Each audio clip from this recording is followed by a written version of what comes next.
After The Lion King, The Prince of Egypt was another artistic and commercial success for Hans Zimmer, who collaborated with Stephen Schwartz, the author of the songs. Zimmer arranged them for the instrumental versions and composed several themes, with Ofra Haza's solo voice and orchestrations that took the folkloric into symphonic territory. The songs and music form an intensely emotional work. There are several of them, and although they are all beautiful and spectacular, they do not have similar dramatic and narrative importance. For example, All I Ever Wanted, All I ever wanted, sweet perfumes of incense. Through Heaven's Eyes, You must look at your life. Look at your life through heaven's eyes. Playing with the Big Boys, You're playing with the big boys now. Playing with the big boys now. Oh, The Plagues,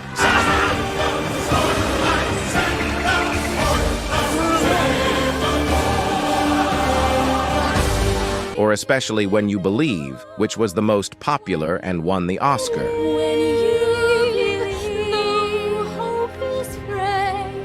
All of them contribute a lot in their scenes, but none of them is at the height of dramatic and narrative importance than this, the absolute main theme.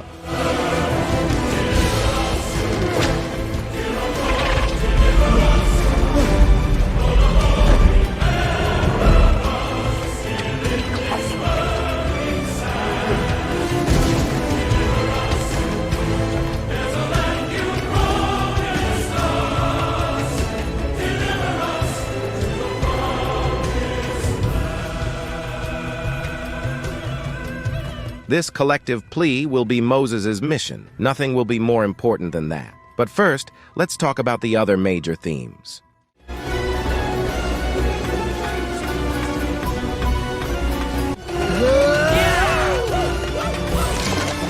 The theme of Ramesses begins jovial and carefree.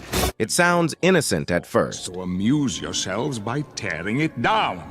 Have I taught you nothing?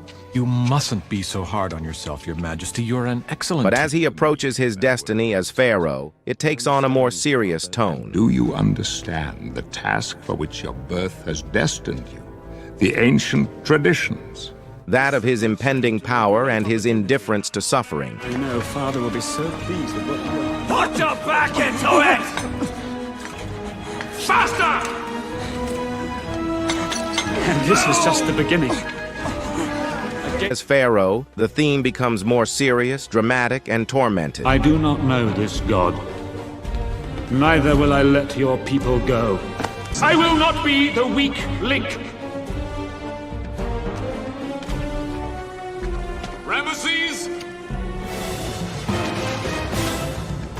Father had the right idea about how to deal with your people. Ramesses. And I think it's time I finished the job.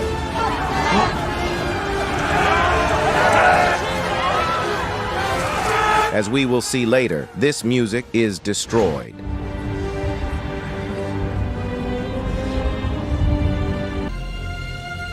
While the theme of Ramesses is clearly Egyptian, that of Moses shows its Hebrew origin. It's too early for this.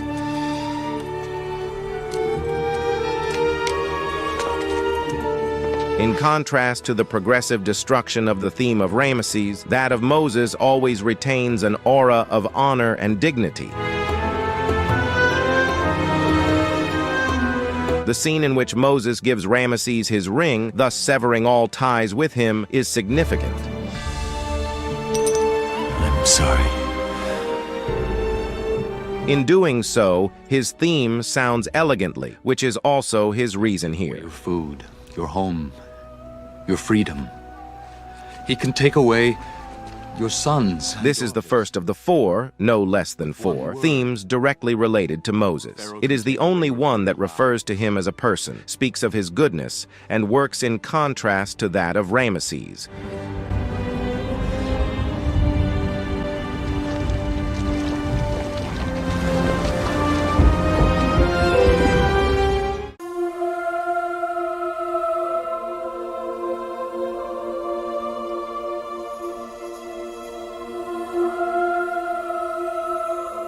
The second theme associated with Moses is the one that represents the power of God. It opens the movie and functions as forward music, which is noted here to then be signified. It is not so much a musical theme to represent God as a being, but rather his power and Moses' drive to fulfill his command. There are two parts to the action. The encounter, where Moses seems captivated by the music. I am the God of your ancestors, Abraham, Isaac, and Jacob. So I have come down to deliver them out of slavery and bring them to a good land.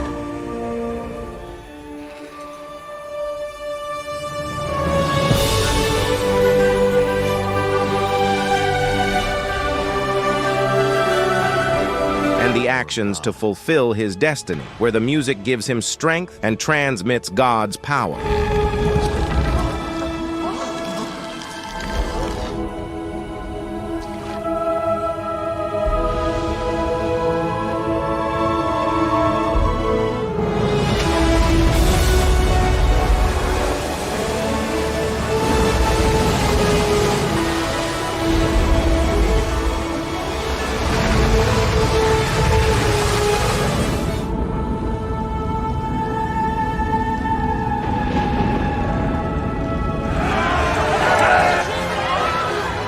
When Pharaoh's troops are about to overtake them,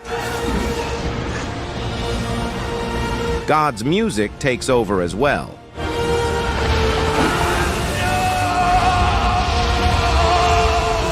After crossing the sea and saving his people, the music does not appear again.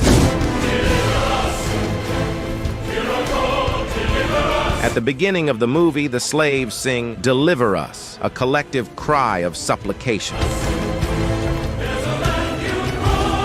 As part of the song, Moses' mother sings a lullaby to him as she places him in a basket and leaves him to his fate in the Nile. Such precious cargo you bear. Do you know somewhere he can... This will be the music of Moses' roots and will be extended to all the Hebrew people as a reference to his roots in Israel. Thus, destiny and origin come together here, representing the necessary future and the indelible past.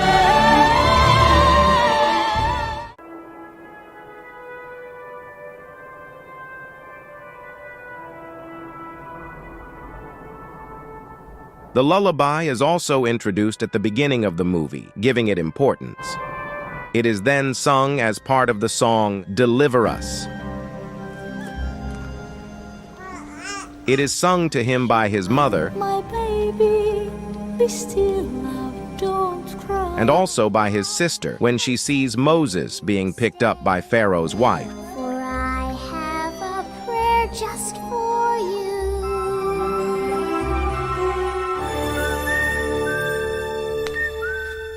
Moses whistles it in a fleeting moment as a young man. Its origin remains in a corner of his memory, even though he does not remember it. Hush now, my baby, be still. When his sister, whom he does not recognize and believes to be a slave, sings it, Moses awakens from his amnesia and remembers who he is and where he comes from. From this point on, it will play at various times to bring him back to his origins.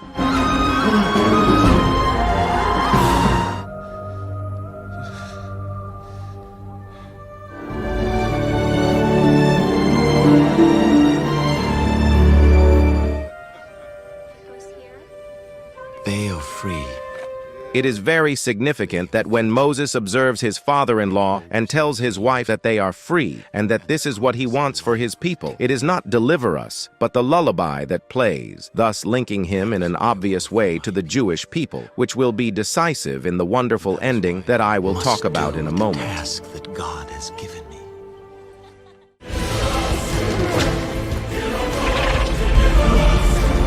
The slaves plead.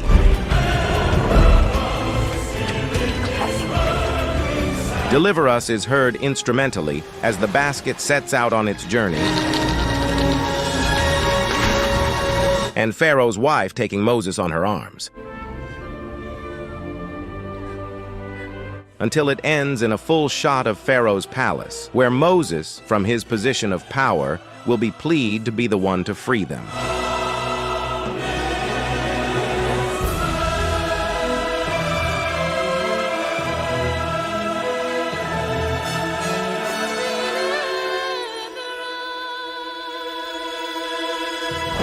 Moses, now a young man, looks on with disgust at the suffering of the slaves.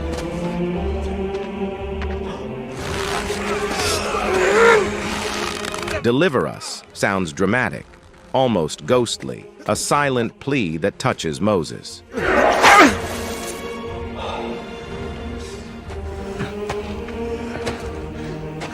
It does not appear again until late in the movie, when they have crossed the Red Sea and the Jews are amazed, celebrating and congratulating themselves. They have finally achieved what they had prayed for.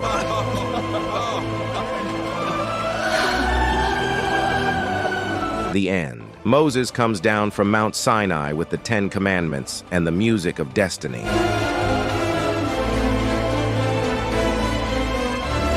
But something is missing.